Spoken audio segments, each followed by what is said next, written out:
everyone, welcome back. We are talking all about food sensitivity testing.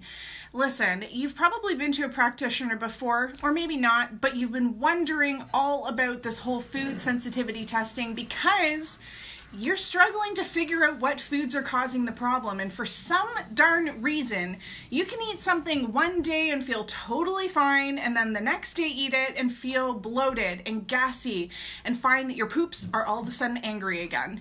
And I totally get the frustration. You're looking for answers, and so when a practitioner that you trust recommends food sensitivity testing for $300 or so, you cringe a little bit and think, okay, fine, I'll do it, in hopes that it's going to get you the clarity that you've been so desperately wanting. Except there's one really big problem. Food sensitivity testing is the dead last thing that I recommend for clients who are struggling with gut issues.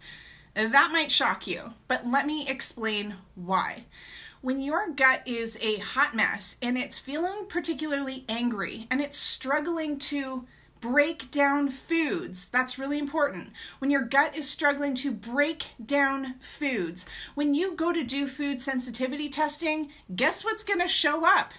All the dang foods are not breaking down. They're showing up as sensitivities for you because they're not being broken down. So the key issue here is not actually the food, it's your gut. So here's the thing. All that's going to happen when you go and get food sensitivity testing done is you're going to find that all sorts of different foods come back as reactive.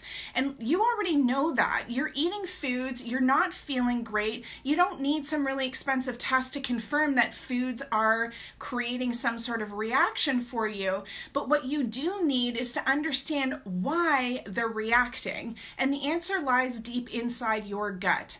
When your gut is underactive and again struggling to break down foods, what that means is they end up sitting in your gut. They rot, they ferment, and this creates a gas buildup, and you guessed it, it's going to create farts out the back end. You're going to get belches, burping, all that sort of thing, or it will create trapped gas and create a bloat. So eliminating foods is really not the answer here. Fixing your gut is.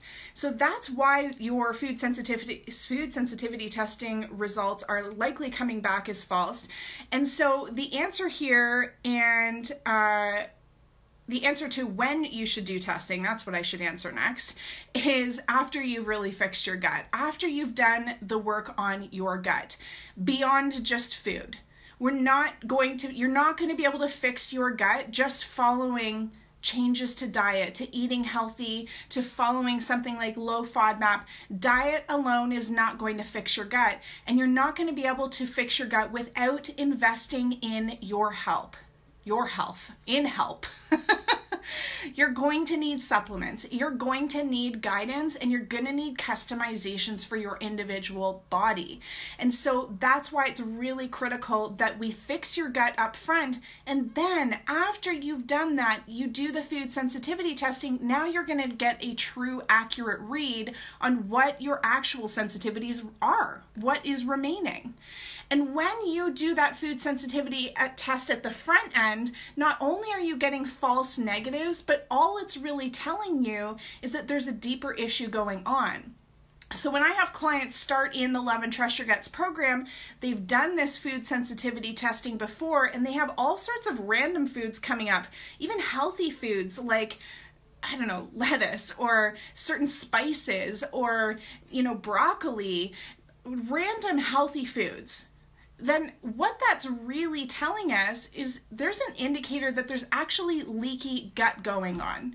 And so while yes, this can tell us that there's deeper problems going on in the gut, we already know this because you're getting all sorts of gas, bloating, diarrhea, constipation, and all sorts of stuff.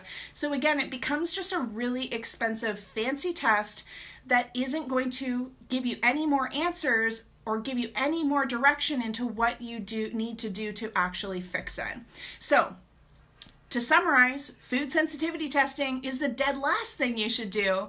It's probably giving you false negative answers or responses in regards to your foods.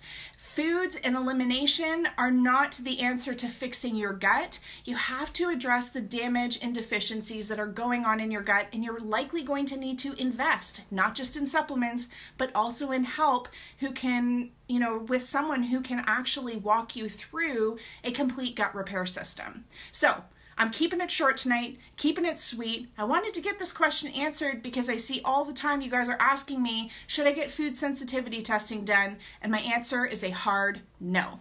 I'll see you guys next week.